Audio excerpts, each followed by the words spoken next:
one of the first women director in TV industry in UK. Was it hard at the beginning? It wasn't hard for me because I had been working in the BBC. I was trained by them. So I knew a lot of people, and I think that made life a lot easier for me. If I had come in from the outside world as a woman director, directing the first thing, I think that would have been pretty frightful for people because they weren't used to being told what to do by a woman. And in a television studio in those days, it doesn't happen now because they don't use the studios the way they do, but you were in control of everything. I mean, the lighting, everything that was happening on the studio floor was what you said happened.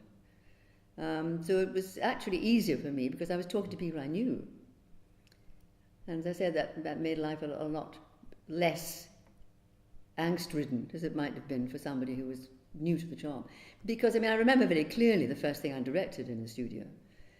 And it wasn't my own piece. I was asked by Sidney Newman, I don't know whether anyone in Poland knows who Sidney Newman was, but he was the head of drama in the BBC for about 10 years and came from independent television. And he was a Canadian. He wasn't at all frightened of authority. He was his own man, if you like. And he asked me if I would, in fact, go and help a director who was having a nervous breakdown. And they were in rehearsal.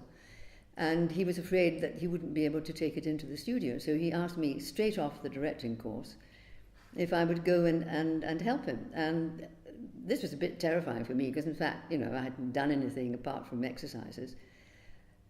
And I had to go into a rehearsal room and I said to him, I'll take over gradually and I'll write the camera script. I used to go home at night and write the camera script. And he was dreadful, actually, because he corrected it like an exercise. And we got into the studio and we started off in the gallery, and he was in the gallery behind me, and this was becoming very difficult. And James McTaggart, who was the producer, came in and said to him, you either leave Moira to do it or you go. So he said, you can't sit there, that's wrong. So he actually had to go and leave me to do it. And that was really quite frightening because, in fact, I had 5 cameras in front of me, and as though I'd written the camera script, that was okay. But it was really quite frightening. What's the difference between working in television in the past and now? Now they don't do big dramas in the studio at all. And working with cameras and editing in your head beforehand has become a lost art, I'm afraid.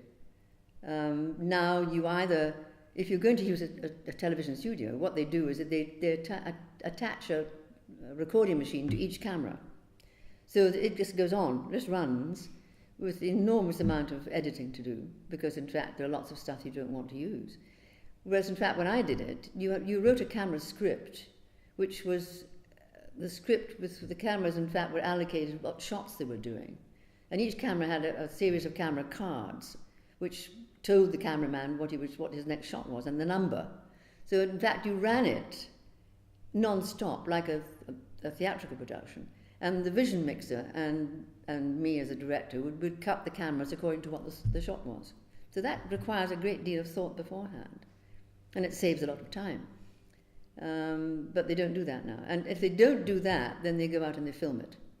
So it's actually a film rather than a television studio.